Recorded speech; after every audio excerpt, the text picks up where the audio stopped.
Yo, yo, yo, les jeunes! Comment allez-vous? Soyez pas Black Spirit, disait Jocelyne. Avant qu'on plonge dans cet épisode, ben là, il y en a qui ont reconnu le nom, hein, Simon Gamache, un nom qui vient nous chercher dans le ventre, si on a connu les années fin 90, début 2000, de ce jeune prodige du junior major. Mais juste avant qu'on plonge dans l'épisode avec Simon, j'aimerais prendre le temps de remercier tous ceux qui m'ont écrit des mots vraiment gentils concernant l'olivier que j'ai été récolté avec monsieur Pierre-Yves Roy Desmarais pour la capsule humoristique web de l'année. Aux derniers oliviers, je sais que c'est assez spécial de tenir un gala là, dans un contexte pandémique, puis qu'on parle souvent des travailleurs essentiels là, qui je veux dire, mettent leur vie à risque pour sauver la nôtre. Mais je pense que faut jamais oublier l'essentiel, puis l'affaire la plus importante, puis parler des vrais héros, ceux qui font des capsules humoristiques web. OK? Bon. Alors, blague à part, merci énormément aux gens qui nous ont écrit. On a eu l'olivier pour la toune BFF à distance qu'on a fait pendant la pandémie sur l'amitié à distance. Je pense que c'est un genre d'effet secondaire là, du fait que je suis obsédé inconsciemment par la chanson Question de Feeling de Richard Cocciante et Fabienne Thibault. Je pense qu'il va sans dire que dans le duo, je suis Fabienne Thibault et Richard Cocciante, là, les petits cheveux impeccables, ça c'est PY, je pense. Mais donc voilà, donc je me demande toujours à quel point les gens qui écoutent Dread sur le tape sont au courant que ma carrière première est l'humour. Je sais jamais. J'ai aucune idée qu'est-ce que quoi, mais mon meilleur moment de la soirée des Oliviers, c'est attendre avec un masque dans la salle trop d'avance et que le guitariste du live band me dise « Hey, good job le podcast ». Ça, moi, c'est tout ce que je retiens de cette soirée. Donc, non, mais dans le sens que ça me fait énormément plaisir quand des gens comme ça, même j'avais mon masque, je sais pas comment il m'a reconnu. Bref, merci à tous ceux qui m'ont écrit pour ça. C'est vraiment gentil. Ça me touche, puis j'ai rien vraiment d'autre à dire que merci. Et puis s'il y en a qui savent pas que mon premier métier, ben allez checker ça sur YouTube, BFF à distance, une chanson assez enivrante là, qu'on a faite pendant la pandémie. Alors, c'est ça. Là, ouais, okay. Alors, sans parler des remerciements, on a envoyé Thomas Levac et ça c'était assez rock'n'roll. Ça a comme créé un genre de malaise. Puis Hugo Dumas était fâché. Puis j'ai pour mon dire que quand tu crées un malaise live à la télévision nationale, puis Hugo Dumas est fâché, j'ai l'impression que tu as fait quelque chose de très... T'as comme... C'est un abat, je pense, d'une certaine manière. Donc, bref, donc encore une fois, merci. Allez checker ça si ça vous dit rien, BFF à distance. Puis vous viendrez me voir.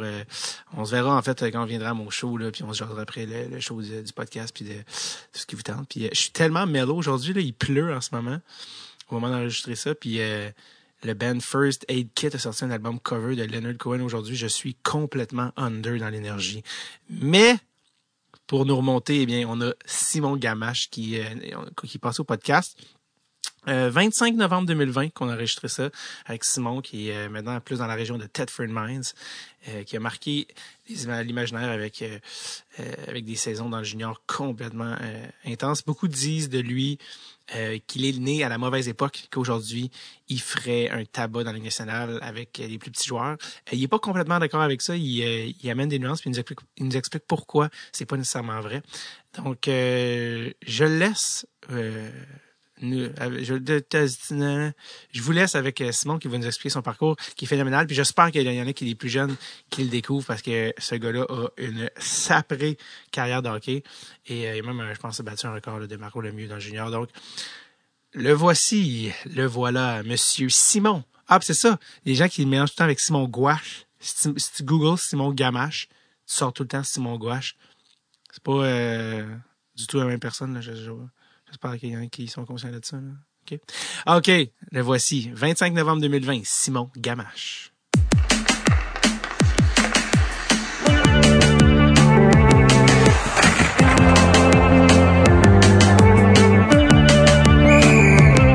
Dread sur le tape avec David Bocage.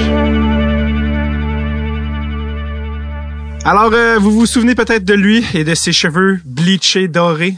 de l'époque des Foreurs de Val-d'Or. Il a marqué l'imaginaire collectif des fans. C'est un nom référent. J'ai nommé Simon Gamache. Simon, merci tellement d'être là aujourd'hui.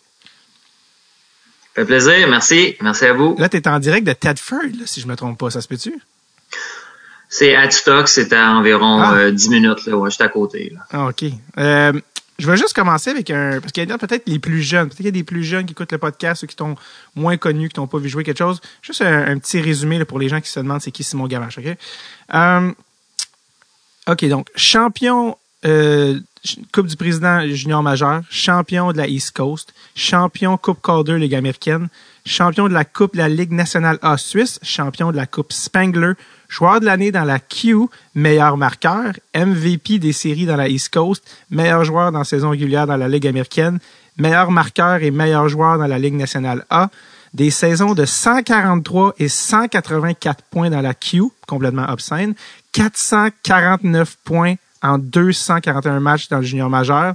Et l'année en série, vous avez gagné la Coupe du Président, 57 points juste en série cette année-là, battant au passage le record d'un jeune homme appelé Mario Lemieux, choup, dans les vidanges. Record qui d'ailleurs tient encore aujourd'hui. T'es-tu déjà fait traiter de loser, Simon?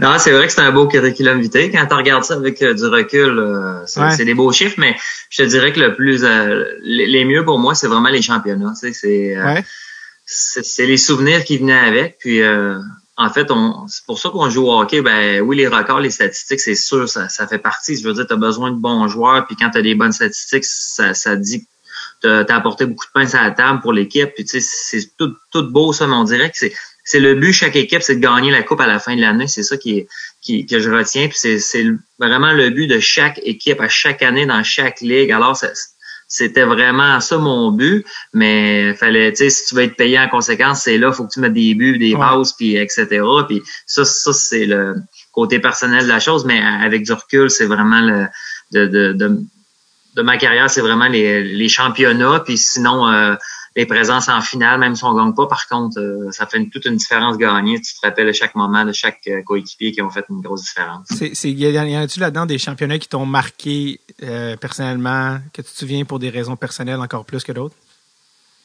Mais c'est tout spécial. En commençant avec le junior majeur, je veux dire, ça, c'est le premier qui te met au monde. En fait, c'est pas compliqué. Hein? Tout le monde nous dit, écoute, si tu veux jouer professionnel, faut que tu sois un gagnant. Tu sais, tous les joueurs d'une équipe gagnante, souvent, ils ont une chance ici et là, soit dans l'East Coast, dans la Ligue américaine ou dans la Ligue nationale, tandis qu'une équipe qui gagne pas, tu sais, pourquoi les autres équipes, tout le monde veut gagner, pourquoi ils iraient te chercher si t'as pas gagné au junior? Première des choses, à moins que tu sois un talent extraordinaire. Ouais. Alors, donc, c'est sûr que junior, on avait une gang de fous, en voulant dire, tout le monde voulait gagner, mais on s'entendait peut-être pas tous parfaitement bien, on n'avait pas toutes les mêmes valeurs du même sens, mais par contre, à la fin du compte, on travaillait dans le même sens pour gagner. Alors, c'est sûr que ça, c'est spécial, mais je vais continuer aussi un petit peu plus tard. Je peux continuer tant qu'à être là dans East Coast. Dans East Coast, en fait, moi, personnellement, je me voyais pas comme un joueur d'East Coast. J'arrive dans la Ligue américaine, puis je tombe dans une organisation que c'est pas typique à l'époque. C'était avec les Chicago Wolves, le club école des Trashers d'Atlanta, sauf que c'était deux propriétaires différents, c'était deux organisations. Normalement, dans la Ligue américaine, tu travailles avec la Ligue nationale pour développer les joueurs pour aller dans la Ligue nationale. Ça, c'était en 95% des équipes étaient comme ça, sauf Chicago Wolves, parce que c'est un gros marché à Chicago, la Ligue américaine. Donc, eux autres, il y a un propriétaire à part. Le directeur général, c'est tout à part. Il voulait gagner. Alors, moi, j'arrive là, je suis pas capable de jouer. Il voulait faire jouer le vétéran, etc. Alors, ma motivation pour moi était vraiment j'ai dit c'est assez parce que en une discussion avec mon directeur général, j'ai dit, moi, je m'en vais. J'étais pacté le soir. Je suis parti à Greenville, dans East Coast.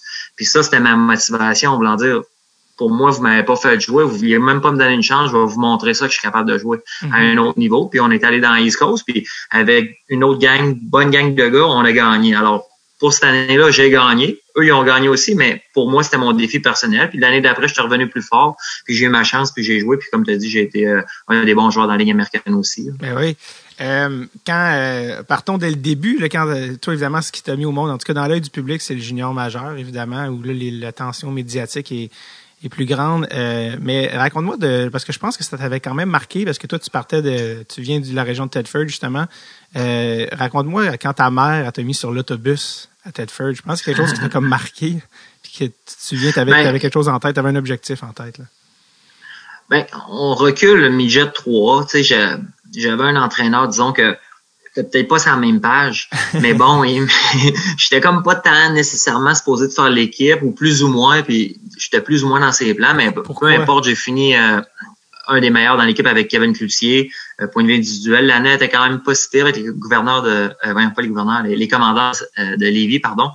Puis, fait peu importe, finalement, je me fais repêcher en 5e ronde dans la Légion majeure du Québec. Mais j'avais un dépisteur à l'époque, Marc Chamard, qui vient de Québec, justement, puis qui m'avait appelé, m'avait marqué. Je reviens un petit peu parce que ça va un petit peu enligner mes prochaines années. C'est que moi, je me voyais comme un top gun, un des meilleurs dans mon équipe. Puis je me voyais quand même faire une carrière parce que moi, à 10 ans dans ma tête, moi, j'allais faire une carrière dans la Ligue nationale. Puis c'est sûr que j'allais jouer dans la Ligue nationale. Je gageais des millions avec mes amis à l'âge de 9 ans que j'allais jouer. Puis lui, il gageait. Puis moi, je riais. Un autre million, let's go. J'étais tellement convaincu que j'allais jouer dans la Ligue nationale déjà à cet âge-là. Donc, on retourne à ma discussion avec Marc Chamard. Et lui, il me dit, dites-moi si mon Gamache, pour moi, là, c'est un premier choix. Mais je serais dans la Légion majeure. Mais tu seras pas un premier choix, t'es petit, puis t'es comme ça. Ça va probablement être Yannick Lehoux. Mais bon, il m'avait marqué, il m'avait donné une chute de confiance, puis il m'a dit probablement que tu vas sortir autour de la 5e ronde, peut-être 2e, 3e, 4e, 5e, 6e ronde. Mais bon, anyway, cette conversation-là m'avait quand même dit, finalement, il y en a un qui croit en moi après toutes ces années, tu sais. Fait que j'étais vraiment content de l'entendre. Ça m'avait donné un petit boost d'énergie. Peu importe, je me suis fait recruter à Val-d'Or. J'étais très heureux. Écoute, moi, dans le fond, je viens d'une famille quand même pas... il n'y avait pas d'argent. Ma mère, elle a élevé quatre gars par elle-même. Fait que moi, c'était sûr et certain que j'allais à Val-d'Or. C'était terminé, je revenais pas. Fait que ma mère est venue me porter au terminus, le vieux terminus de Thetford Mines, avec mes 2 poches, ma poche de hockey puis ma poche de linge, puis j'ai dit on s'en revoit à la fin de l'année, puis c'était sûr et certain. Mais de l'autre côté, l'organisation des Foreurs de Val-d'Or, un choix de 5e ronde, en principe, t'es supposé de faire l'équipe, mais pas nécessairement. Tu sais, ça peut être un flop aussi, tu sais. Alors, j'étais mindé dans ma tête que moi, je m'en allais... La raid a été longue, mais dans le fond, ma mère avait pas l'argent de venir me porter comme tout le monde. Il aurait été les porter à Val-d'Or, le temps, puis elle avait du temps à mettre sur les autres enfants. Donc, mais c'était juste un petit peu le minding que j'avais à l'époque. C'était sûr et certain que j'allais pas, que je faisais l'équipe, c'était convaincu. Est-ce que quand tu as joué ta première game, Ligue nationale, souvent, ils font venir les parents, l'organisation, tout ça, tu sais, puis ça faisait tellement longtemps que tu disais que tu allais jouer dans la Ligue nationale. Est-ce que ta mère a eu la chance de venir te voir? Hey, c'est une bonne question. Ils l'ont fait venir, mais c'était pas pour ma première game de mémoire, parce que moi, je me suis fait rappeler. Ouais, c'était une dernière minute. Puis, tu sais, quand tu te fais c'est ça, quand tu te fais rappeler, c'est tout à la dernière minute, c'est la route. Fait que c'était pas pour ma première match, mais sinon, après ça, ils l'avaient invité, ça, c'est sûr. Y a-tu des choses que tu t'es dit quand t'as eu la chance de gagner ta vie, tu sais, puis t'as joué en Suisse aussi, où c'est le fun, parce que la Suisse aussi, tu peux bien gagner ta vie, t'as joué là plusieurs années. Y a-tu des choses que tu t'es dit, hey, j'ai hâte de gâter ma mère, tu sais, de dire également, tu as fait des sacrifices pour nous. Y a-t-il des affaires que tu t'es dit, j'ai hâte d'y rendre l'appareil d'une certaine manière?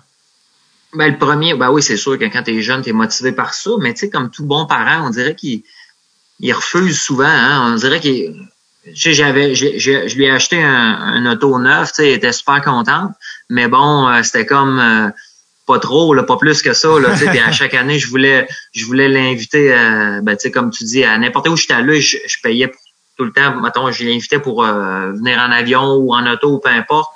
Puis c'était comme toujours, OK, je vais y aller, mais une fois dans l'année, tu sais, elle a toujours été responsable, elle a toujours fait attention à ses sous, alors elle était pas pour me faire dépenser comme si c'était pas ses sous. Alors c'était ça, dans le fond, l'idée. Mais oui, on veut tout le temps gâter nos parents, c'est clair et net, mais c'est une madame, elle est décédée en passant, mais c'est une bonne petite madame, mais qui faisait attention à ses sous, alors je pouvais pas être...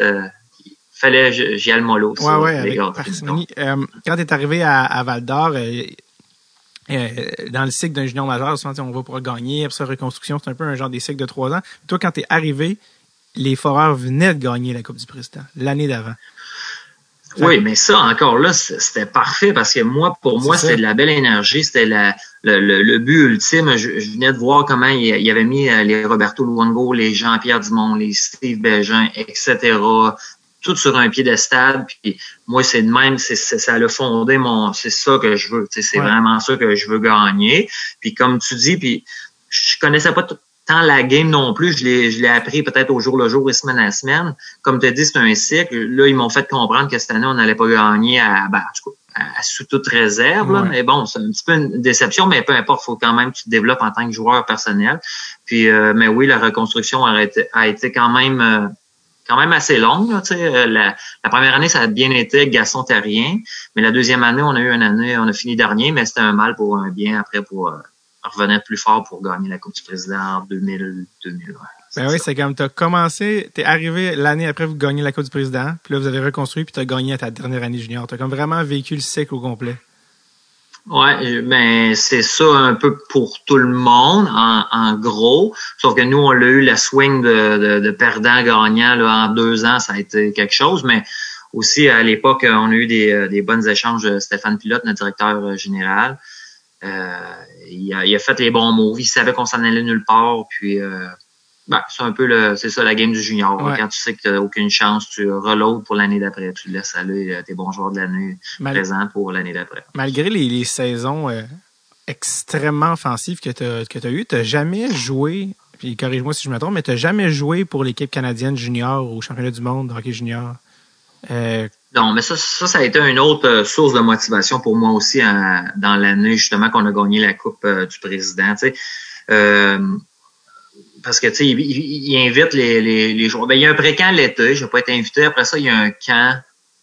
Puis normalement, c'est après, tu sais, comme de mémoire, je devais avoir 40, 50 points en 20 games, même pas en 18 games. Fait que j'étais le premier marqueur au Canada en fait, mais je pense il y a plusieurs raisons. C'est un timing. Tu sais, les fois qu'ils sont venus me voir, peut-être que j'ai pas bien performé comme j'aurais dû. L'autre chose, dans la même équipe que moi, j'avais Brandon Reed. Mm-hmm. C'est un petit joueur comme moi, beaucoup plus rapide. Puis l'année d'avant, il avait fait l'équipe, puis il avait bien performé. Déjà là. Puis fait que là t'as un Jordan Tootoo, c'est sûr qu'il était petit, mais il était pas considéré comme petit, il était comme un bœuf. Je sais pas, non, c'est tout cette année-là. Peu importe. Il y avait, tu sais, fait à un moment donné, l'équipe Canada Junior peut pas nécessairement aller avec 8 petits joueurs. Tu sais, et Canada, c'est quand même là l'équipe, c'est les Buffs de l'Ouest. Puis tu sais, c'est normalement le Team Canada, c'est une équipe physique aussi, autant de talent, mais beaucoup de physique. Alors moi, là-dessus, j'en apportais moins probablement.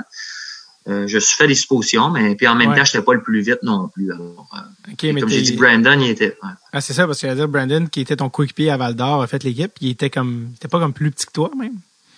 La même chose, sauf que ça a été probablement un des meilleurs joueurs l'année d'avant à Team Canada. Fait que c'est sûr que lui, il passait. Fait que finalement, la décision a probablement été si on l'invite, on va être un petit peu dans le jus. On va être pogné pour le garder, d'après moi.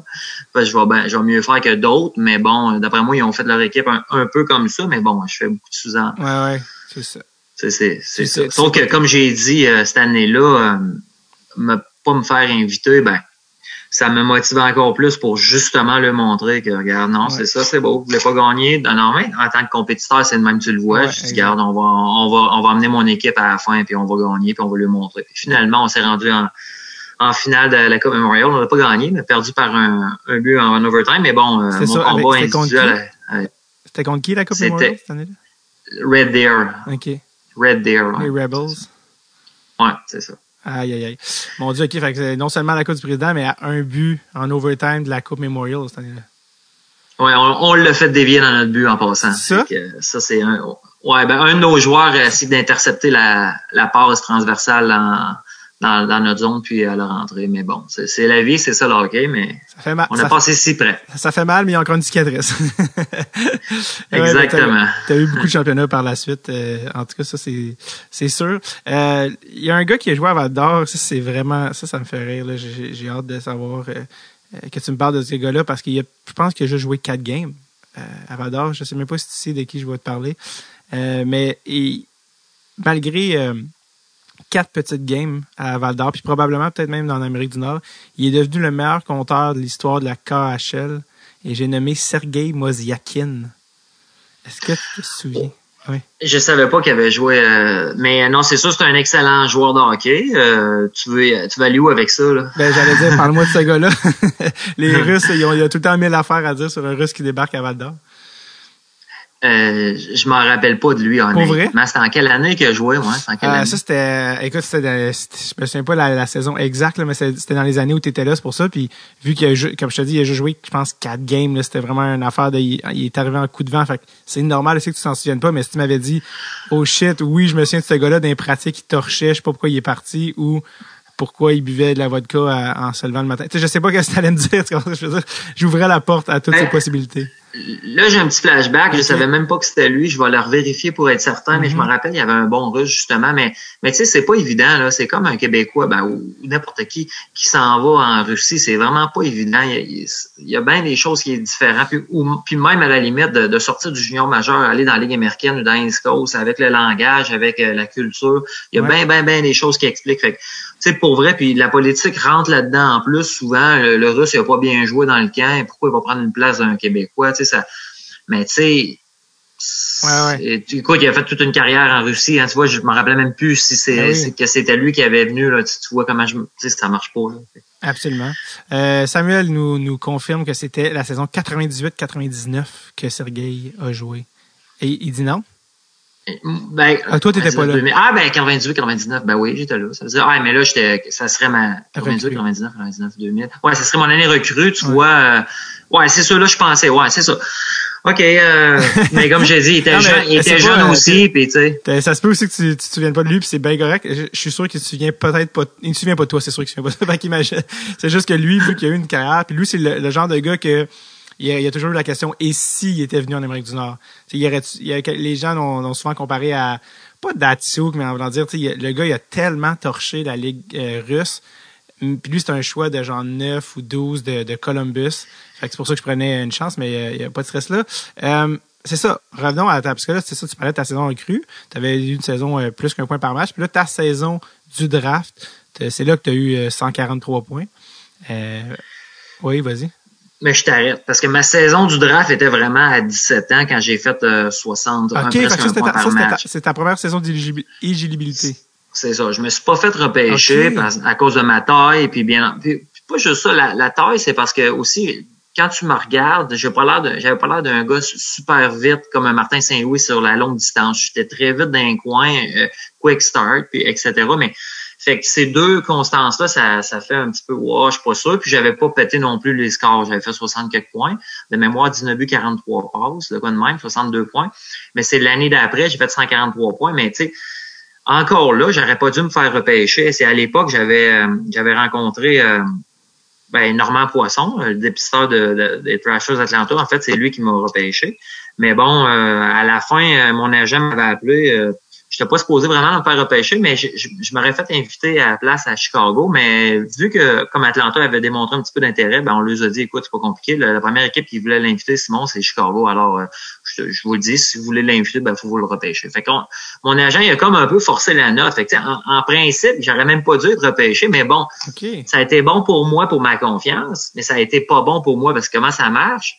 Fait que là, il y avait 2 ans pour me signer. Fait que là, l'année d'après, j'ai eu une grosse saison que j'aurais été mieux appartenir à personne. J'aurais pu signer avec n'importe qui me voulait le plus, puis avec un plus haut montant, bien entendu. Fait que, mais tu sais, dans la vie, tu peux pas tout avoir, le beurre, le pain, le fromage, etc. À un moment donné, c'est un petit peu comme ça s'est joué. Mais revenir à la deuxième, non, mais c'est parfait. Continue ce que tu allais dire. Mais ça, dans le fond, je savais pas que c'était ta première année. Fait que là, dans le fond, tu as été repêché à 19 ans.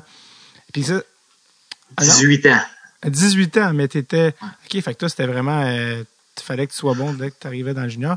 Puis dans le fond, toi, tu as été repêché en 9e ronde, qui existe même plus. Il n'y a même plus 9 rondes. Maintenant, ils ont coupé à 7. Tu sais, fait que ça aurait été différent si tu avais été peut-être aujourd'hui, déjà, le style a changé, fait que tu aurais probablement été repêché plus haut, étrangement, tu sais. Fait que...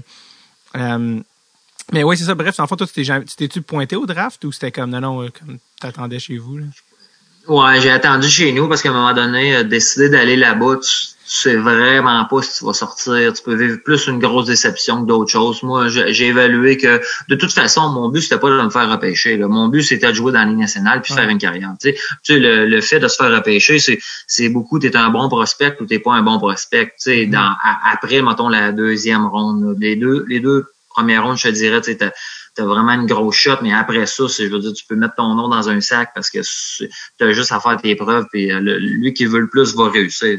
Ça, j'en ai aucun doute. Fait que repêcher ou pas, le jeune qui veut vraiment, il met toute son énergie à bonne place, ben, il va y arriver autant plus que, sinon plus que le gars qui s'est fait repêcher 4e, 5e ronde, puis lui, il s'endort une minute de temps, puis il pense que oh non, moi, ça, je joue dans l'international, non, c'est pas de même, ça marche. Là. Faut vraiment, tu donnes tout ce que tu as à chaque année, à chaque seconde, à chaque semaine. Je veux dire, la ligne est petite entre passer dans East Coast, à la Ligue américaine ou Ligue nationale, ou bien même en Suisse, en Suisse A, en Suisse B, en KHL, en Finlande, en Suède. Je veux dire, la ligne est mince d'être bon, pas bon, puis de faire l'équipe ou pas. Là. Parle-moi un peu d'Atlanta. Tu sais, c'est une franchise qui a marqué là, les enfants des années 2000, l'espèce de chandail pas possible. Tu sais, c'était la nouvelle franchise. Bon, ils ont déménagé finalement à Winnipeg, mais c'était comment le hockey à Atlanta? C'était comment l'organisation? Ben, c'était pas... Ouais. Ben, c'est sûr, l'organisation, c'était bien parce que quand tu pars d'un groupe qui avait de l'argent, tu sais, ils prennent soin de toi. Tu sais, j'ai rien à dire pour l'organisation. Je pense qu'ils ont fait du mieux qu'ils pouvaient, mais bon, c'est pas un marché de hockey. Beaucoup de... il fait chaud là-bas, il n'y a pas de patinoire extérieur, c'était pas ancré dans les gens. Ils ont essayé de l'amener, cette mentalité-là, mais c'était pas ancré. Puis les résultats aussi étaient ordinaires. Il y avait Ilya Kovalchuk, Danny Hitley, c'était avec ces gars-là qu'on essayait de... Parle-moi un peu de ces gars-là. T'as quand même eu la chance de jouer avec la même équipe que ça, ce qui est quelque chose que tu peux dire avec fierté. Parle-moi de ces gars-là. Ben, écoute, moi, j'étais un ailier de base, mais je jouais quand même aussi au centre. Puis au camp d'entraînement, quand ils ont... moi, je suis l'année de Ilya Kovalchuk, de Danny Hitley, mais j'ai joué avec les deux. C'est en même ligne, tu sais, j'étais comme un peu un petit prospect, mais non, ça a été une belle expérience, mais dans les games hors concours beaucoup. J'ai jamais eu vraiment la chance de jouer avec ces gars-là dans la Ligue nationale. Ça, c'est ça qui est un peu plate. Tu sais, mon séjour a été quand même court, là. 2 games une année, 2 games l'autre année. Je me suis fait échanger. J'ai eu un petit peu Bob Hartley comme entraîneur, mais tu sais, à 4 games en 2 ans, je veux dire, c'est pas une chance. Je veux dire, fait que finalement, moi, je l'ai vécu beaucoup dans la Ligue américaine ces années-là à Chicago. Mais bon, l'organisation, c'est sûr qu'avec du recul, tu te dis c'était peut-être pas la bonne organisation de tomber, tu sais, mais bon. Comment t'as trouvé ça, jouer avec Danny Hitley ou Kovalchuk, même sur la même ligne, même en camp d'entraînement, là? Ben, moi, j'ai bien aimé les gars. Je veux dire, Danny, pour moi, c'était un sniper. Il avait beaucoup de passion. J'ai bien aimé ça. Tu sais, j'y donnais à rondelle. Je sais il allait la mettre dans le top net. Tu sais, c'est pas la même affaire avec Ilya. Mais tu sais, Ilya, la première année, c'est parce qu'il faut se mettre en contexte ce qui arrive. On est dans l'avion à côté, mais tu sais, il est à côté de moi, mais il parle pas anglais, il est avec un traducteur. Fait que, tu sais, c'était pas évident non plus pour lui. Tu sais, les premières semaines, les premiers mois, même tu te dis, ce gars-là, il est capable de jouer au hockey, tu sais, à la limite, parce que, tu sais, c'est nouveau pour lui, là, c'est un nouvel environnement. Normalement, t'as ta gang russe, t'es considéré comme un king, mais là, t'arrives dans la Ligue nationale, t'es le premier choix, c'est clair, on le sait tout, tu vas donner bon, mais on a hâte de le voir, là, tu sais, en blanc dire, il y avait cette pression-là. Alors, son début, il était pas aussi bon qu'il a fait sa carrière, bien entendu, là, mais comme je te dis, les premiers choix comme ces gars-là, c'est sûr que c'est pour ça, à la limite, revenir avec ce que tu disais, ton Sergei Mosiakin, avoir eu un premier choix, tu sais, ça aurait peut-être, je sais pas si ça a été un premier choix, je pense pas. Non, tu me dis un 9e. Non, fin de draft, ouais. Ouais. Fait qu'avoir toutes ces chances-là, c'est sûr que t'as pas le choix de réussir un peu, là. Mais Ilya, ça a été... que t'es assis à côté de lui dans l'avion, mais il parle même pas. Il y a un traducteur. Oh oui, il avait son grand sourire avec l'enthousiasme parce que comme n'importe qui, il sait c'est la Ligue nationale, mais bon, salut Ilya, tu sais, en l'entendant en anglais, mais that's it, hi, puis c'est fini là, tu sais, il connaissait rien, là. Tu disais pas, mettons, à son traducteur, demande-y ses films préférés. Ben, c'est ça, ça vient que l'adaptation était plus difficile pour lui sa première année, mais bon, pour Danny Hitley, en tout cas, j'ai adoré jouer avec. J'aurais aimé ça avoir une chance dans l'INSN avec, mais bon, on est rendu là, mais c'est tout un joueur, là. Les deux, c'est tout un joueur. T'as-tu croisé aussi, parlant de russe, le Slavak Kozlov était rendu à Atlanta aussi? Qui avait tout un personnage aussi, lui, il est apparemment un bougonneux professionnel, là, apparemment qu'il avait tout un caractère. T'as-tu des... J'ai pas eu j'ai joué avec, comme je te dis, c'est parce que ces années-là, tu fais les camps d'entraînement, ils sont là, tu vas là l'été, ils sont là, tu sais, mais Slava, c'est un bœuf, ça glace, c'est incroyable, sa forme, il est tellement en forme physiquement, là, quand on patinait à la fin, lui, j'étais plus jeune que lui, puis il était pas mal plus vite que moi. Moi, ça m'a impressionné, épouvantable, comment il était. Mais il a eu des belles années. Puis il était plus jeune là, quand il était à Atlanta. Non, exactement. Il était en forme, là, j'en revenais pas, mais il était vraiment bon. Ouais, il y en a eu d'autres bons joueurs, mais oui, c'est vrai que ça va. Et lui, pour te donner une idée de son caractère, quand il est arrivé à Détroit, il a dit moi, je n'apprendrai pas l'anglais, qu'ils apprennent le russe s'ils veulent me parler. Puis là, 2 ans plus tard, il a fait ouais, bon, ils n'ont pas appris le russe. Bon. Faudrait peut-être que je check ça, là. Ouais, non, j'ai pas côtoyé assez longtemps pourtant. Bob Hartley aussi, plusieurs personnes sont passées au podcast, que ce soit Max Talbot ou Bruno Gervais qui ont été coachés par lui ou David Darnay, puis quel coloré personnage que ce Bob Hartley. Y a-t-il des histoires qui te reviennent en tête? En plus que c'est sûr que vous parliez français, là, tu sais. Ben moi je l'ai bien aimé. Il a été un de mes bons. Il a été super gentil avec moi. Il a essayé de m'aider aussi sur plein d'aspects. Écoute, c'est sûr que quand il s'exprime, il a sa personnalité. Ben moi je trouvais que c'était juste du bon parce que tu sais il va envoyer une coupe de sac québécois à travers son anglais. Ben tu sais je pense que les gars ils aiment ça aussi. Non, il y avait le respect de ses joueurs puis la façon qu'il s'exprime. Mais tu savais à quoi t'attendre avec. Il te le dit une fois, refais-le pas parce que tu vas te faire embarrasser devant les autres. Puis c'est une bonne façon aussi de concept d'équipe d'avancer, puis tout le monde on chip tout, puis on en amène tout, puis écoute, on avance ensemble, tu sais comme. Fait que non, moi j'ai bien aimé, je le trouvais drôle la façon qu'il s'exprimait peut-être. T'as traîné ton baluchon, en tout cas ton baluchon avec ton bâton de hockey, tes patins à Nashville, Saint-Louis, tout ça. Puis après t'as quitté vers la Suisse une première fois. Ça a été quoi un peu ce parcours-là? Nashville, Saint-Louis, t'avais quelques games NHL, beaucoup de ligues américaines, puis ta décision de partir pour la Suisse, tu sais, puis là, c'était les années 2000, là, il y avait beaucoup moins de petits joueurs talentueux. Parle-moi un peu de tout ce processus-là, puis ces années-là, où t'en étais? Est-ce que t'étais découragé? Est-ce que t'étais motivé? Comment t'es... Ben Nashville, pour moi, c'est un petit peu mon équipe, en fait, qui m'a donné vraiment ma chance. Puis j'ai passé quand même 2 ans et demi avec et plus, à la limite, avec Milwaukee dans le club école. Puis on a gagné. Puis l'année d'après, on a perdu en finale. Fait que tu sais, ça a été des belles années. Point de vue de Nashville, j'avais Barry Trotz puis David Poile, mon directeur général. Des gens compétents. J'ai eu ma chance, plus ou moins. Tu sais, comme je pourrais te raconter, je l'ai raconté à plusieurs autres personnes. Tu sais, j'ai fait beaucoup de 4e ligne. Quand on me demande peux-tu jouer au centre, c'est sûr que tu dis oui, hein, mais tu sais, réellement, c'est pas ta place naturellement. Mais fait que j'ai fait à Nashville, je pense que j'ai fait 19 games, 18 games en 2 ans. Puis mais beaucoup sa 4e ligne, mais tu sais, comme par exemple, une fois Martin Erat, il jouait avec Paul Kariya puis Steve Sullivan. Mais c'est ce spot-là que je voulais essayer, là, tu sais. Puis Martin Erat, il pogne des pénalités. Ça faisait plusieurs matchs qu'il prenait des mauvaises pénalités. Fait que là, Barry Trotz, il vient me voir. Il dit, là, en revenant, tu prends le spot à Martin Erat. Fait que là, ouf, j'étais excité, mon gars, les yeux longs, gros, comme ouf, le café, il kickait, là. Mais là, il sort de la pénalité box, puis il s'en va marquer un but en échappé. Fait que finalement, j'ai jamais joué avec Steve Sullivan, Paul Kariya et Steve Sullivan. J'ai jamais joué un match, j'ai jamais joué un chiffre, mais tu sais, c'était ça ma chance à Nashville. Je l'ai pas eu, tu sais. Mais c'est facile à mettre cet événement-là comme l'affaire pour moi de Nashville. Mais bon, c'est quand tu joues avec des meilleurs aussi, tu deviens meilleur. Puis des scoreurs, dans le fond, moi j'étais un scoreur, fait que tu sais, des joueurs créatifs. Donc je l'ai jamais eu, mais tu sais. C'est un exemple comme une autre, mais tu sais, sinon, ils m'ont donné une belle chance. J'ai eu du beau temps quand même. J'ai bien apprécié tout ça. Paul Kariya aussi, apparemment que c'est tout un joueur très, très différent. On entend beaucoup de lui qui était très différent du joueur de hockey typique, très méthodique, très, parle-moi un peu de lui. Je sais qu'il était différent du reste de la gang. Ouais, c'est un travaillant, beaucoup de temps dans le gym. Il aimait ça faire ses exercices particuliers, beaucoup avec les élastiques.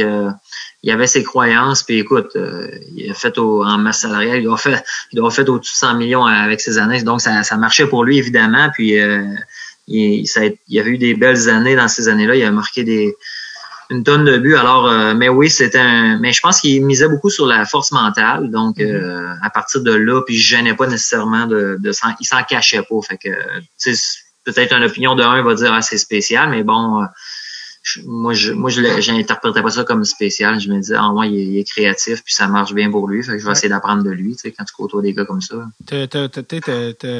Comme une abeille, là, t'as vu dans tellement d'équipes, t'as vu tellement de joueurs de catégories différentes. Tu sais, les joueurs qui t'ont le plus marqué, que ce soit par leur talent ou par leur personnalité, dans toutes les équipes que t'as eu la chance de jouer dans la Ligue nationale, c'est qui te vient en tête?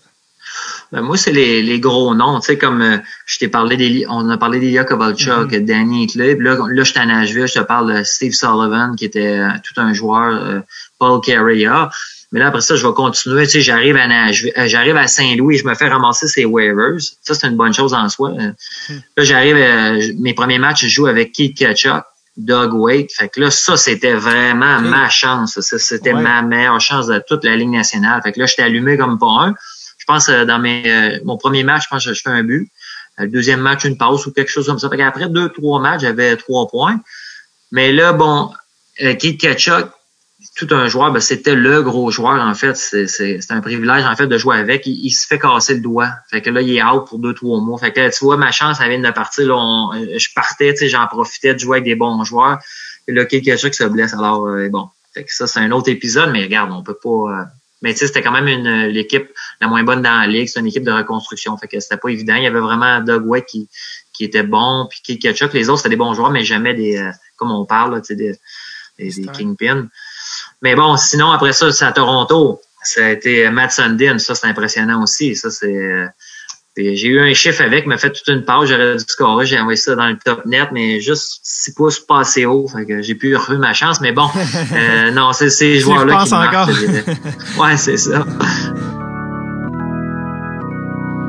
On revient à l'épisode dans un tout petit instant. En attendant, une rondelle signée par Anthony Beauvillier, un livre inspiré de l'enfance de Philippe Danault, un magnifique hoodie de Dress sur le tape, des stickers. Ça, c'était juste le dernier tirage mensuel. Je passe d'autres items de collection comme les rondelles signées par des gars comme Paul Stachny, Brad Marchand, Guillaume Latendresse, Maxime Lapierre. C'est exactement ce genre d'item-là qui se retrouve à chaque mois dans notre tirage mensuel exclusif. À qui? Bob Epine. Bob Epine. Et non, à vous, membres Patreon, venez nous rejoindre sur l'équipe Dress sur le tape au patreon.com/Dress sur le tape. Et ça, ce n'est qu'un des nombreux avantages de faire partie de la famille Dress sur le tape. Vous avez évidemment les épisodes des semaines d'avance quand ils sont prêts. Vous avez des épisodes exclusifs comme celui de Brian Burke. Il y a des événements aussi qui s'en viennent auxquels vous allez être informés avant tout le monde pour avoir votre billet. Comment dire, tout ça pour quelques petites graines de pain de dollars par mois.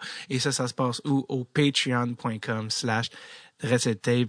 Venez nous rejoindre, les jeunes. C'est là que ça brasse dans sa coche. Quoi? OK, de retour à Simon Gamache. Je pense que l'année où tu as joué avec Sundin, je pense qu'il avait 36 ans, quelque chose comme ça. Puis il a quand même fini meilleur scoreur de l'équipe avec genre 78 points. On a fait il est encore en grosse shape, là, tu sais. Mais tu sais, c'est quelque chose, Matt Sundin. Il est grand, il est gros, il est intelligent, il voit tout sur la glace. Un peu comme Keith Tkachuk. Par contre, Matt Sundin, il est plus vite que Keith. Fait qu'alors, c'est encore un joueur, je te dirais, d'un autre niveau. Mais bon, quand tu as la chance de jouer avec ces gars-là, c'est la même chose avec Sidney Crosby, etc. Tu jouais avec l'été dans le tournoi pour le fun à Yannick Perreault, tu sais, c'est quelque chose, c'est une coche, c'est un privilège de jouer avec ces gars-là, ils te rendent meilleur par la force. C'est pour ça que je te dis, mais tu sais, c'est la même affaire avec qui joue pendant toutes ces années-là. Quand tu as la chance de jouer avec ces gars-là, ben tu performes, puis c'est incroyable. Fait que je te dirais que c'est ces gars-là qui m'ont des choses que des joueurs, des superstars justement qui t'as joué, desquels tu as appris des choses précises que tu as utilisées après dans ta carrière? Ben, c'est parce que j'ai pas assez joué longtemps avec ces gars-là. C'est ça qui est... Qu'est-ce qui s'est passé à Nashville quand Tkachuk s'est blessé? T'es retombé sur la carte, t'es allé dans la Ligue américaine? Qu'est-ce qui s'est passé? Ah ben, à Saint-Louis, quand Tkachuk s'est blessé, non, ça a été quand même bien. Tu sais, honnêtement, j'ai pas un mot à dire avec l'organisation. Ils ont été super corrects. C'est là que j'ai vraiment eu ma chance. Mais comme je t'ai dit, on était une équipe de... Je pense qu'ils ont fini dernier cette année-là. Fait que c'était pas évident. Patrick Lalime était là aussi. Tu sais, c'était une année qui était... difficile. Fait que j'ai quand même joué avec Doug Wade puis d'autres joueurs, mais bon, c'est vraiment Keith Tkachuk le gros joueur, mais peu importe, c'est à moi aussi à apporter là, de quoi à la ligne. Mais, tu sais, j'ai quand même eu des stats normales, mais bon, jamais assez pour décoller. 2005-2006, je pense, justement après ces années-là un peu up and down, tu décides d'aller en Suisse. C'était quoi le mindset derrière ça? Est-ce que tu allais en Suisse pour revenir dans la Ligue nationale? Est-ce que tu allais en Suisse pour quitter définitivement, mais le plan a changé? C'était quoi avec ton agent? C'était quoi le plan de match? Ben là, c'était putain le plan de match avec mon agent parce que rendu là, tu prends un autre agent puis il sait qu'il va te perdre. Mais bon, comment ça s'est passé, c'est que écoute, à un moment donné, c'est dur sur le système aussi de se faire rappeler up and down, up and down, up and down pour quelques matchs. C'est difficile de se dire de voir son avenir à long terme. Alors j'ai dit, garde, je vais y aller pour la Suisse. J'ai dit, je vais faire un 2 ans, puis après ça, on verra, tu sais. Fait que là, j'ai fait une année superbe en Suisse. On s'est rendu en finale. On a perdu en 7, justement, 1-0. Fini meilleur marqueur dans la ligue, etc. Puis une belle année. Puis l'autre affaire, c'est que c'est quand même des bons salaires. Mm-hmm. Mais bon, après un an en Suisse, j'ai dit, là, c'était trop fort pour moi. Je voulais quand même la réessayer. Tu sais, j'étais un petit peu impatient de partir. Puis là, ça s'est avéré que Toronto m'a offert un contrat. Mais bon, ça n'a pas été une belle prise de décision de ma part. Ben, de revenir, c'est une bonne décision pour en avoir le cœur net, mais pas de signer nécessairement avec Toronto parce qu'ils m'ont signé 2 ans. Mon critère, c'est d'avoir un contrat one way, une voie. Ils me l'ont offert, mais sur 2 ans. Mais moi, ce que je savais pas à l'époque, c'est que les Maple Leafs de Toronto, ils signaient des one way, mais pour garder les gars dans les mineurs parce qu'ils voulaient faire gagner les Marlies en Ligue américaine. Alors, cette information-là, je le savais pas. Mon agent non plus. Mais bon, comment ça s'est passé? Ils m'ont signé à la dernière minute. Il me restait 2 heures pour penser si je voulais signer à Toronto ou bien je retournais en Suisse parce que j'avais un deadline, mettons le 15 juillet à 4 heures. Puis j'ai eu l'offre le 15 juillet à 1 heure, puis j'étais sur le terrain de gauche. Je m'attendais pas à ça. Alors, disons que ma prise de décision a été très vite. Je pense que je me suis trompé. J'aurais eu d'autres options tant qu'à revenir dans la Ligue nationale, d'analyser un petit peu plus l'équipe, de dire c'est laquelle je vais avoir une meilleure chance d'avoir une chance de jouer dans la Ligue nationale et non nécessairement me faire avoir avec le contrat. Puis t'avais-tu de l'intérêt de la part d'autres équipes à part de Toronto? Ben, mon agent, il y avait Montréal qui m'avait dit qu'il était intéressé, mais tu sais, c'est sûr que eux aussi, leur intérêt, c'était pour dans la Ligue américaine. Mais bon, j'aurais dû voir peut-être, c'est toujours plus facile avec du recul, mais j'aurais pu y aller un petit peu plus loin que mon nez en leur dire, bon, regarde Montréal, ok, c'est beau, je vais la jouer d'une autre façon, je vais arriver, puis je vais tout donner, puis peut-être jouer la carte des médias ou peut-être jouer la carte différente du line-up, comment que ça se passerait, mais bon, c'est facile à dire, avec des si, on changerait tout notre parcours, mais bon, il y avait eu d'autres, mais je fermais beaucoup la porte. Dès que j'entendais un one-way, j'étais un petit peu tanné parce que faut se rappeler, j'étais parti à cause de ça, du up and down, fait que je m'étais mis mon critère de one-way, puis je me suis comme tiré un peu dans les jambes. Mais bon, écoute, Toronto, ça a quand même bien été. J'ai eu 11 matchs, j'ai eu la chance de jouer avec des bons joueurs. J'ai été très impatient, mais bon, ça a été l'histoire un peu aussi de la Ligue américaine. C'est dur, c'est nerfs quand tu penses que tous les jours, tu peux avoir le coup de téléphone, tu vas avoir une chance dans la Ligue nationale, tu l'as, t'arrêtes, tu joues sur la carte. Il y a plusieurs facteurs qui fait que tu vas pouvoir faire une carrière dans la Ligue nationale. Bon, puis j'en veux à personne, c'est à moi, en fin de compte, de prouver ce que tu as à faire, mais des fois, ouais. À force de déménager, de ville, Ligue américaine, Ligue nationale, à l'Europe, t'avais-tu une blonde et des enfants déjà à ce moment-là? J'avais une blonde, ça c'était correct. Le sport il était là. C'était pas tant dur parce que avec une blonde, il n'y a pas de problème. Mes enfants, je les ai eus en Suisse, alors c'était un petit peu plus tard. Un coup que tu as eu les enfants, là c'est sûr que j'allais pas revenir dans la Ligue américaine, certainement pas. Mais bon, le deuxième tremplin d'aller en Europe, ça a été lui final. Mais j'ai un petit peu de regret de ma part, mais correct aussi. Qu'est-ce que tu aurais fait différemment? Ben, tu sais, j'en ai plein de coéquipiers qui ont persévéré un petit peu plus que moi dans la Ligue américaine. Je pense à Derek McKenzie, Vernon Fiddler. J'en ai plein d'autres joueurs Greg Zanon. Mais bon, il y en a que ça a bien été. Il y en a d'autres qui ont continué dans la Ligue américaine, puis ça a été moins bien. Fait que, tu sais, c'est un 50-50. Ouais. Puis, comme j'ai dit, moi, j'avais goûté en plus à la Suisse. C'était des bons salaires, des bonnes conditions. Tu reviens à la maison tous les jours. Fait que j'ai bien aimé les championnats suisses. Ça a vraiment été ma carrière en Europe. Après ça, j'étais allé un petit peu en Allemagne, en Autriche, en Norvège. avant ça, j'avais été un petit peu en Russie aussi. Mais bon, moi, quand je parle de ma carrière en Europe, c'est beaucoup la Suisse qui revient en tête, parce que j'avais fait 6 ans et demi. Là. Mais quand les gens te parlent de la Ligue nationale, t'es-tu un peu amer encore ou tu dis-tu Ben, un peu parce que j'avais mis la barre plus haute que ce que j'ai fait en réalité, mais bon, c'est quand même mes choix, fait qu'il faut s'assumer dans la vie, fait que, mais tu peux pas tout avoir comme j'ai dit, tu sais, tu te fais un petit peu avoir un peu par les contrats qui t'offrent là-bas, c'est comme un bon salaire garanti versus quand tu arrives en Ligue américaine, puis peut-être à jouer dans la Ligue nationale, c'est un petit peu un gamble, tu sais, ce qui arrive souvent, c'est une méchante bonne année en Ligue américaine, mais bon, il n'y a pas de blessés dans la Ligue nationale. Tu sais, tu souhaites pas à personne qui se blesse, mais c'est un petit peu comme ça que ça se passe. Il faut qu'il y ait des blessés si tu veux te faire rappeler. Ou bien ton développement dans ta première, deuxième année, comme chez Weber, mettons, il était à Milwaukee sa première année, on savait tous que ça allait être un gars de Ligue nationale. Fait que lui, c'est un autre type de développement comme Yoman Rossi, ces gars-là.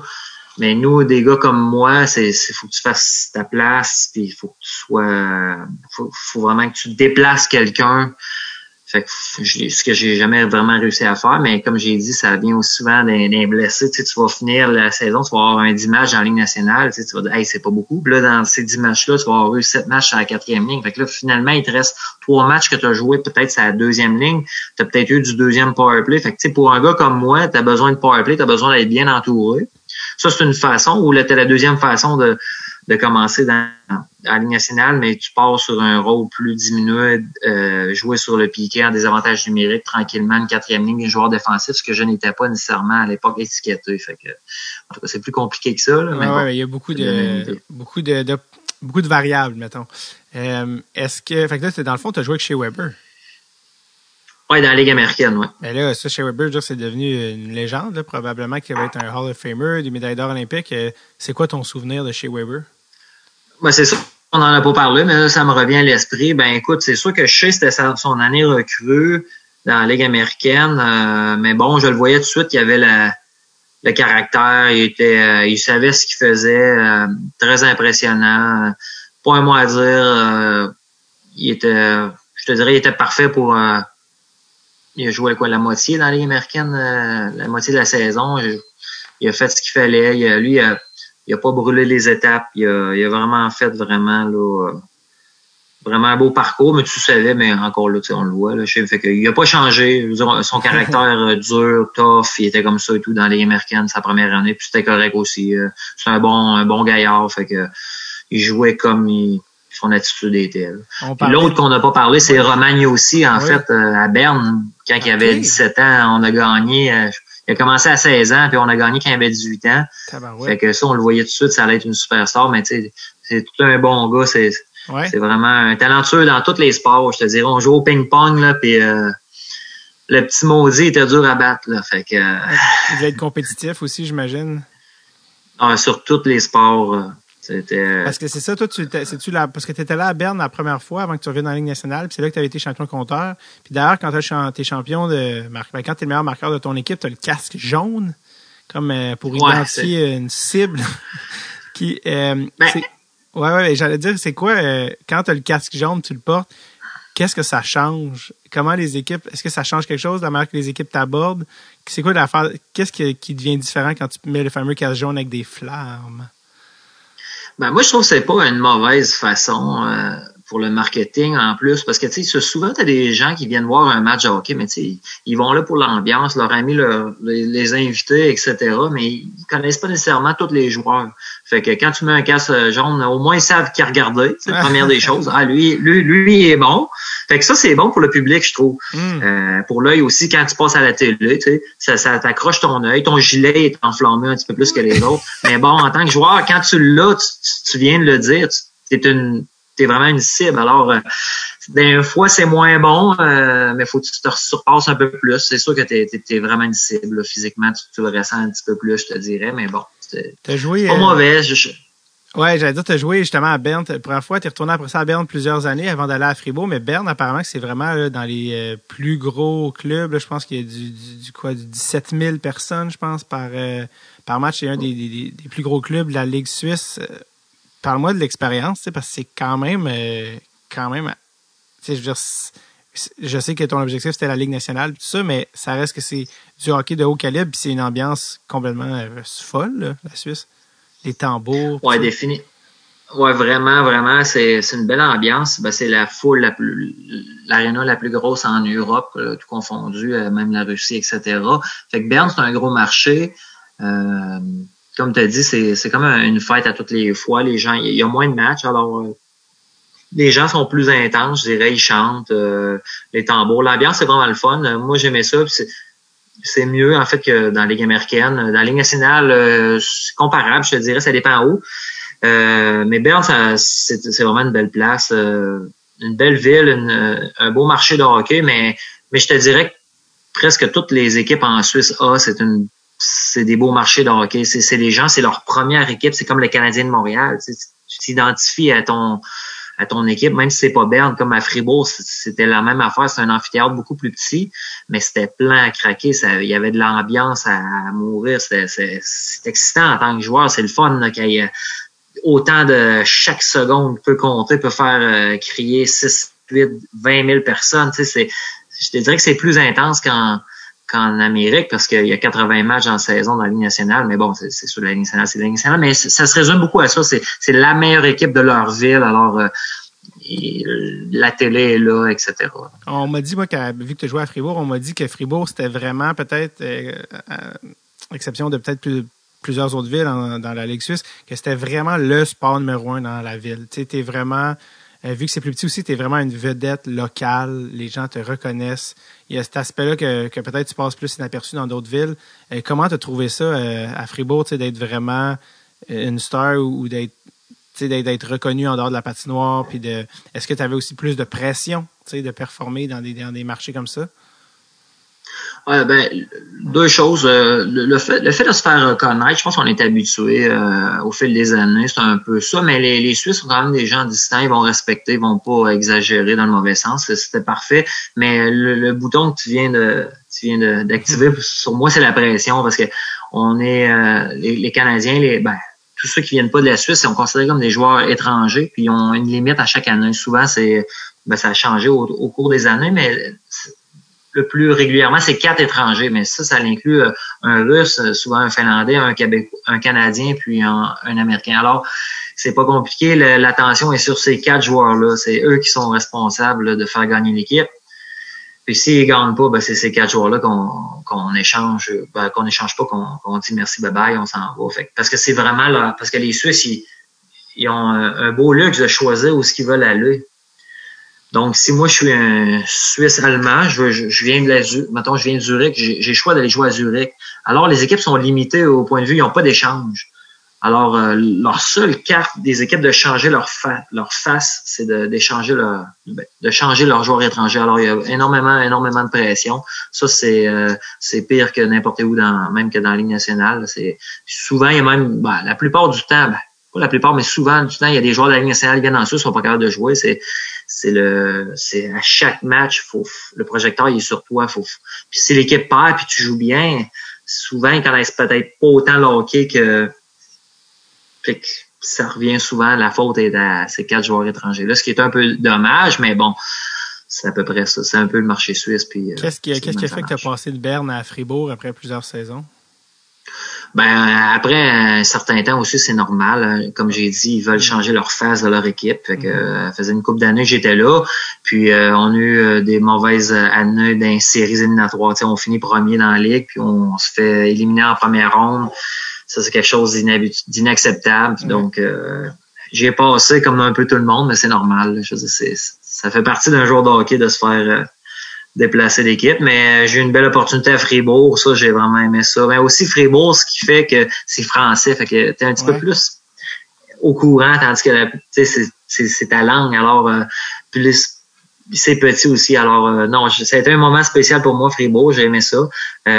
Soit dit en passant, moi mes 7 années en Suisse, je les ai joués avec Christian Dubé, des années à Berne puis à Fribourg, fait que c'est sûr quand tu as la chance d'avoir un bon ami hors glace, puis on s'entendait bien sur la glace, on a joué ensemble probablement tout le temps, on était pas mal complémentaires. Fait que j'ai été vraiment choyé. Fait que c'est ça que ça me rappelle aussi, là. Ouais, ben lui, c'est un Québécois là, qui est parti là-bas, vu qu'il a une licence suisse, puis il a joué, je sais pas combien de temps, presque 15 ans, on dirait, en Suisse. En tout cas, il a joué là une éternité, puis il doit avoir plusieurs records là-bas. Puis c'est un des premiers Québécois là, à gagner super bien sa vie, je pense, en Suisse. Puis en plus de pas compter comme import, mais avoir un talent de...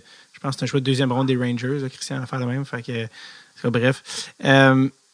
T'as l'air d'être un gars, justement, tu l'as dit, tu veux gagner. Je pense que t'as ça en toi, puis ton track record là, parle de soi. Puis des fois, je me demande tout le temps, est-ce que les joueurs canadiens ou québécois, peu importe, en Europe, ils ont encore cette drive-là ou sont plus en mode relax? Puis, je sais pas si t'as vu ça, mais il y a un extrait sur YouTube de toi qui fait un pep talk dans une chambre de hockey entre deux périodes. Et on va l'écouter, puis après, tu pourras commenter. Mais un indice, t'es pas de bonne humeur. Vas-y, Sam. This is not enough. I come here, I give my fucking heart. This is horseshit. You fucking talk. You hit. You go to the net and you shoot. Everybody. Not fucking 15. 20 fucking 5. At the end of the day, it's about winning. I don't give a shit. We tried. This is not how it fucking works. In 20 years from now, you're gonna remember the years you won. Not the fucking years you got kicked out first or second round. This is bullshit. Enough talk, let's fucking play. Every single fucking guy. C'était juste ça. C'était juste... tu voulais... Ça te rappelle-tu des souvenirs? Toi? Tu voulais t'enlever tes écouteurs, tu voulais pas l'écouter?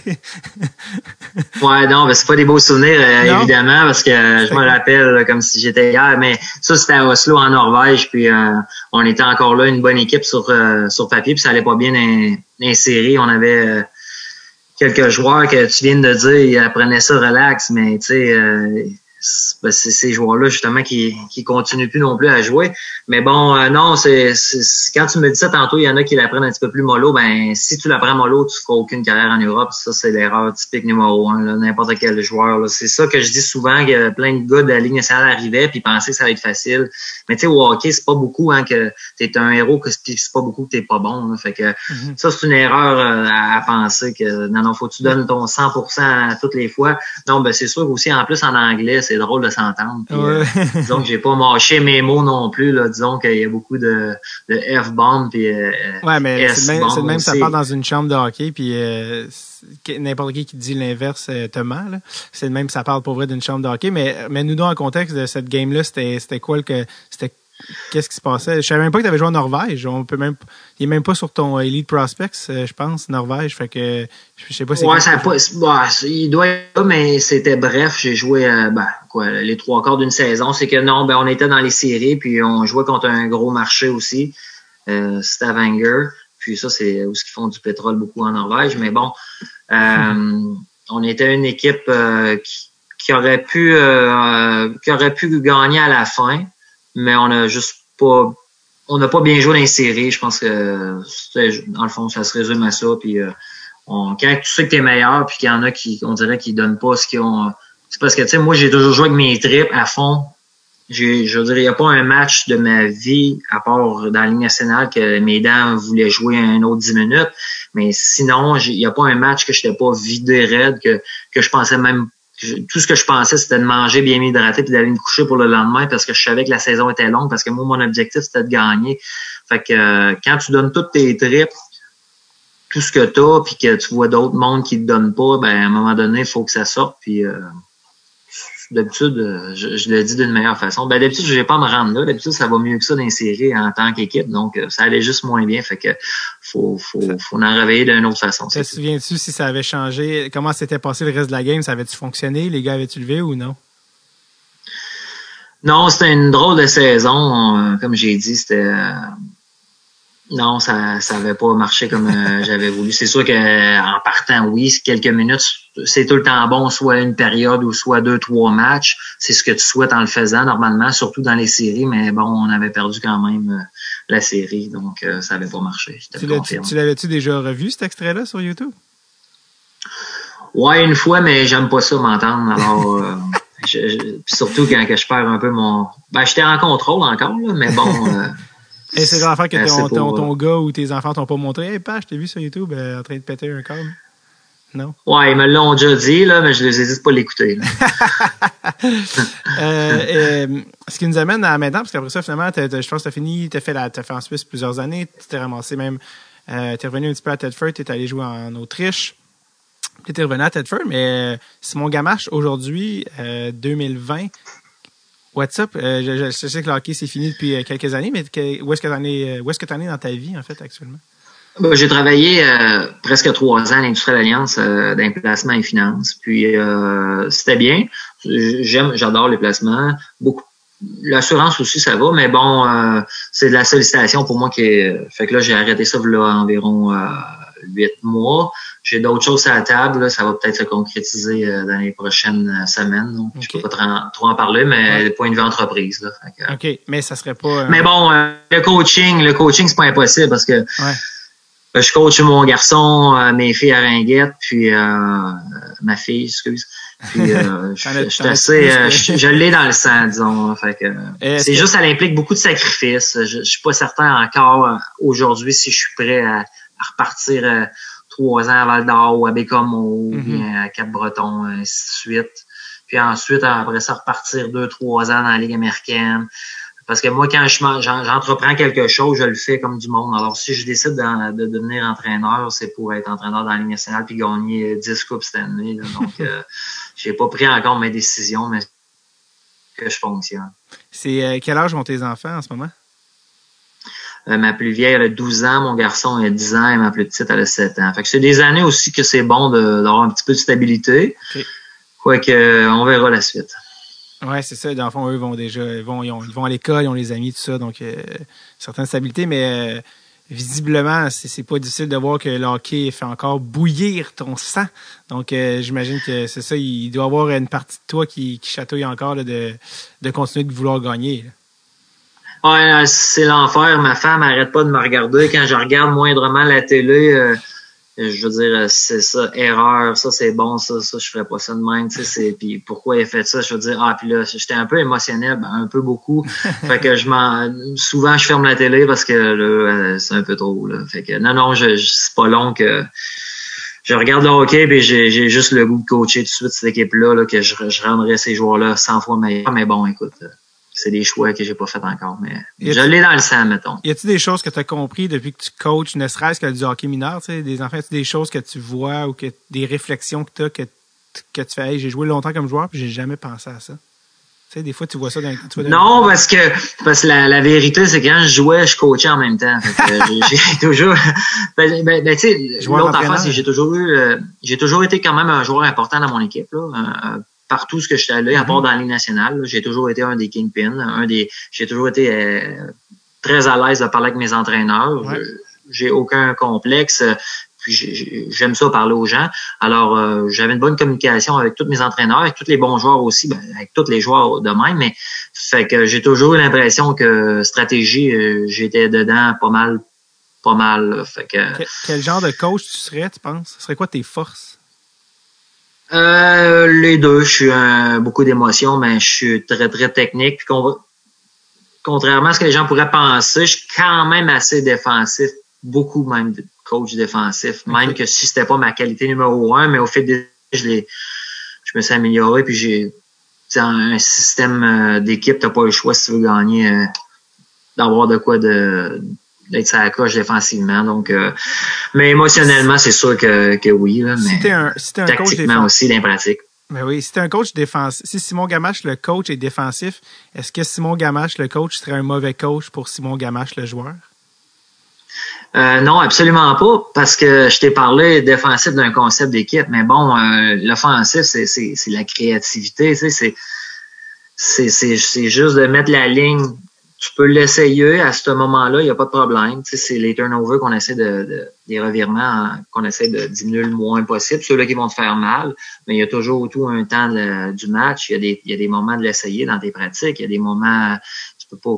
C'est toujours ce que tu amènes sur la table en fin de compte. Fait que t'enlèves pas l'offensive à un joueur qui te qui t'en amène plus que qui t'en amène moins. Non, c'est ça exactement. Je l'ai vécu. Je sais c'est quoi un bon entraîneur. J'ai été privilégié. J'ai eu des bons entraîneurs qui ont. Je pense que je faisais ça, une liste. L'autre fois, j'ai au-dessus de 10 entraîneurs qui étaient dans la Ligue nationale. Wow. Fait que j'ai été chanceux. J'en ai eu des bons. Fait que j'ai appris, tu sais, j'ai pris là, ce qui est de bon de tout le monde puis ce qui est de moins bon de l'autre. Puis, c'est quoi, selon tu toi, deviens comme tu es. C'est quoi les affaires que tu voudrais surtout ne pas être comme entraîneur? Les erreurs que tu voudrais surtout pas faire?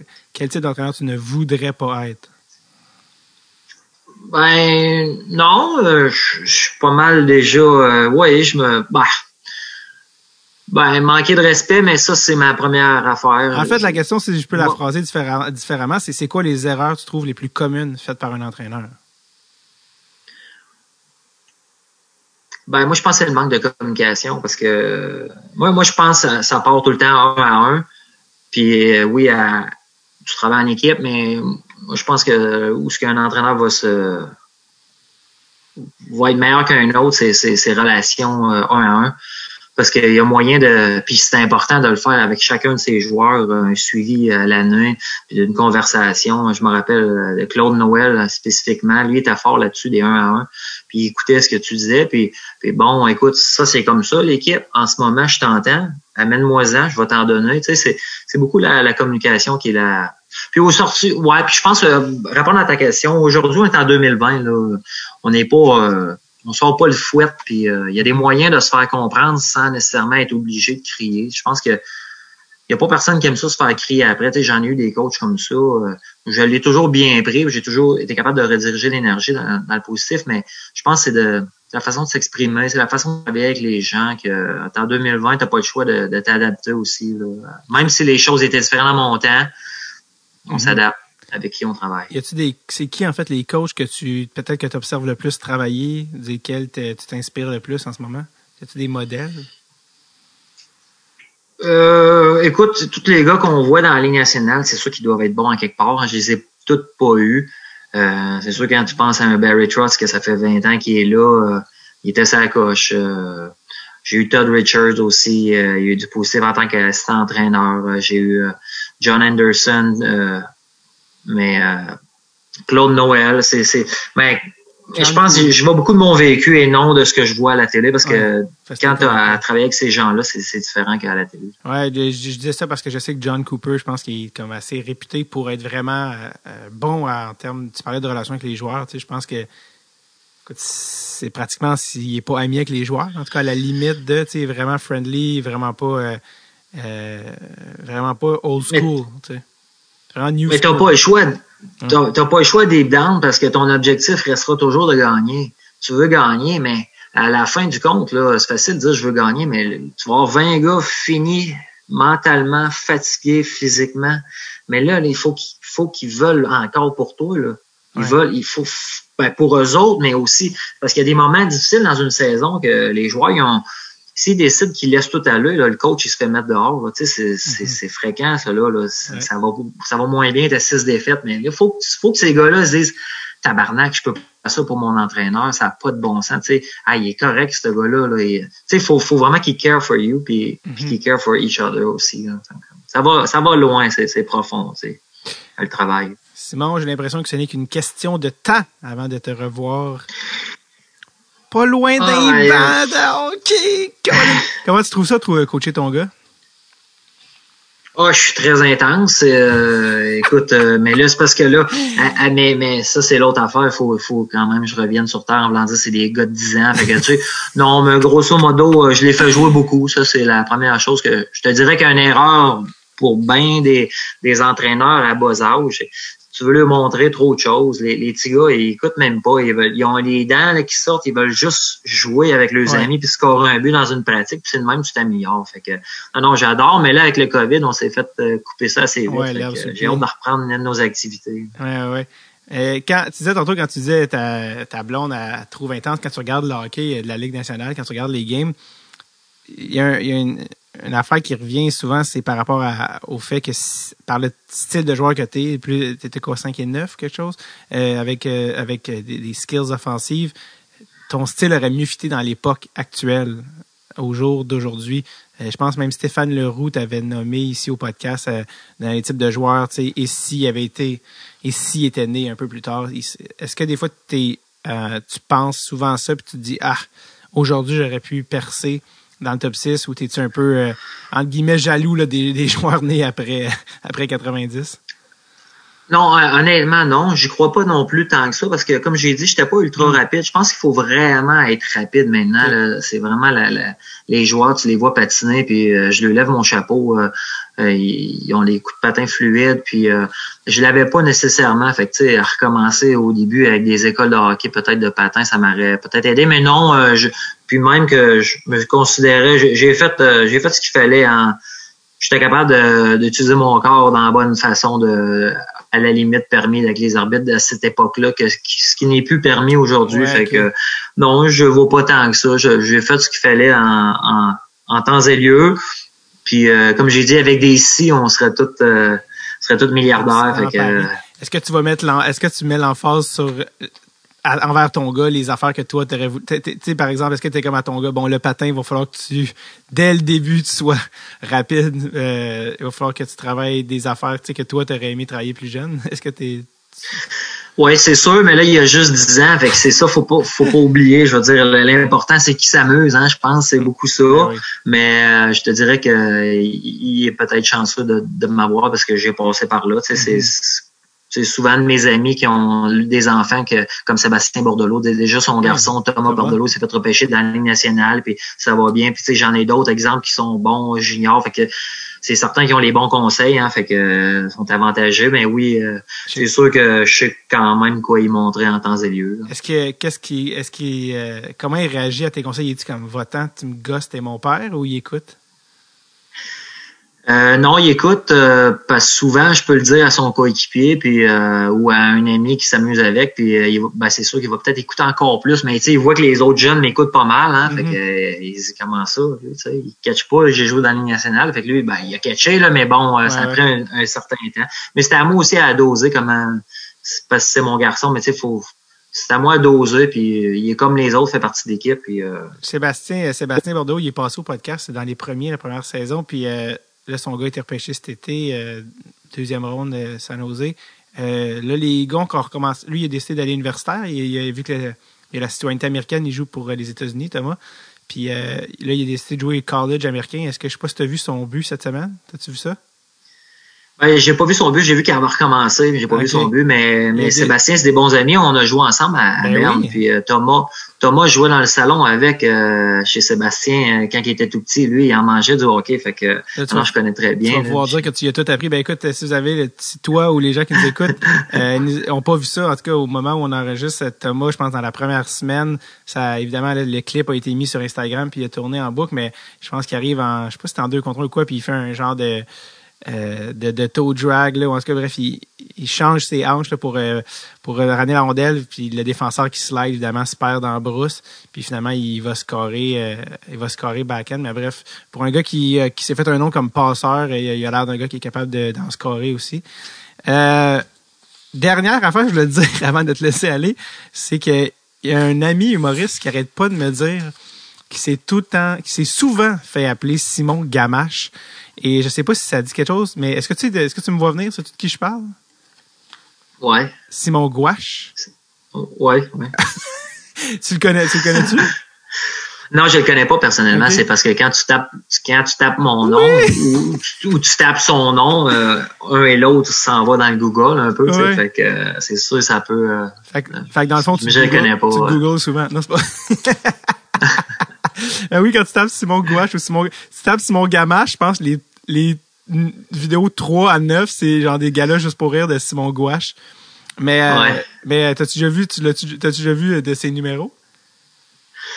Non, je devrais parce que j'aime ça l'humour, j'ai toujours aimé l'humour. Même quand j'étais jeune, je rêvais d'être comédien, fait que je devrais prendre le temps d'y aller. Ouais, dans le fond, merci, je vais aller prendre le temps de regarder. Non, mais c'était pas une reproche, c'est juste que ça me fait tellement rire que comme l'algorithme Google, puis le fait que lui, souvent, il s'est fait appeler Simon Gamache, qu'il y a des gens, t'es comme semi-connus, mais là, depuis, je pense, 1 an ou 2, en tout cas, il y a une vidéo sur il y a un de ses numéros sur le CrossFit qui avait été un gros hit sur Internet puis qui l'avait fait connaître encore plus. Fait que c'est pour ça que je prenais la chance de te demander si tu connaissais ton presque homonyme qui est Simon Gouache. Mais mes enfants m'en parlent aussi comme si j'étais supposé de le connaître. Non, on est deux personnes différentes. Là. Qu'est-ce qu'ils t'ont dit, tes enfants, sur Simon?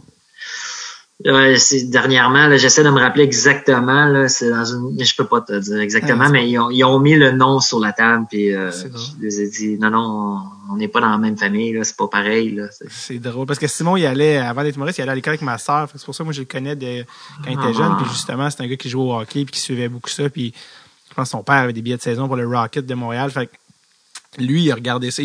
Lui savait qui est Simon Gamache. C'est pour ça que de te faire appeler Simon Gamache puis de finalement toi devenir connu. En tout cas, bref, il y a comme un cycle improbable dans tout ça. Simon Gamache, joueur de hockey. Sir. Et non Simon Gouache humoriste. Merci vraiment d'avoir pris le temps de venir nous jaser à Dress le Tape. T'es un nom qui revient souvent dans les discussions de hockey. On a un groupe là, puis les gens, on a des référents de Simon Gamache, ça revient. Tu as marqué l'imaginaire collectif des fans. Puis j'espère que tu es fier de la carrière que tu as eue parce que c'est assez impressionnant. Et surtout, je sens que le feu n'est certainement pas éteint, mais qu'on est à une petite shot d'huile ou peut-être du sapin qui a séché rouge. Là, ça fait vraiment grisonner de te revoir dans le monde du hockey parce que je sens que c'est ta passion. Les assurances, out! Non, c'est pas vrai. Non, mais merci énormément, Simon, d'avoir pris le temps. Ça a été un plaisir. Puis bonne chance pour la suite. J'ai hâte de te revoir dans le hockey. Un gros merci, David. Bonne chance pour votre émission. Un gros merci encore. Merci.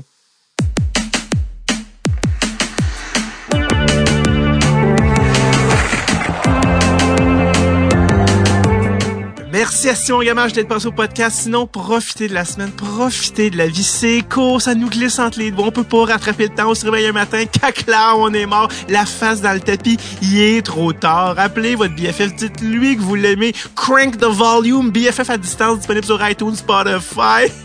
OK, bye!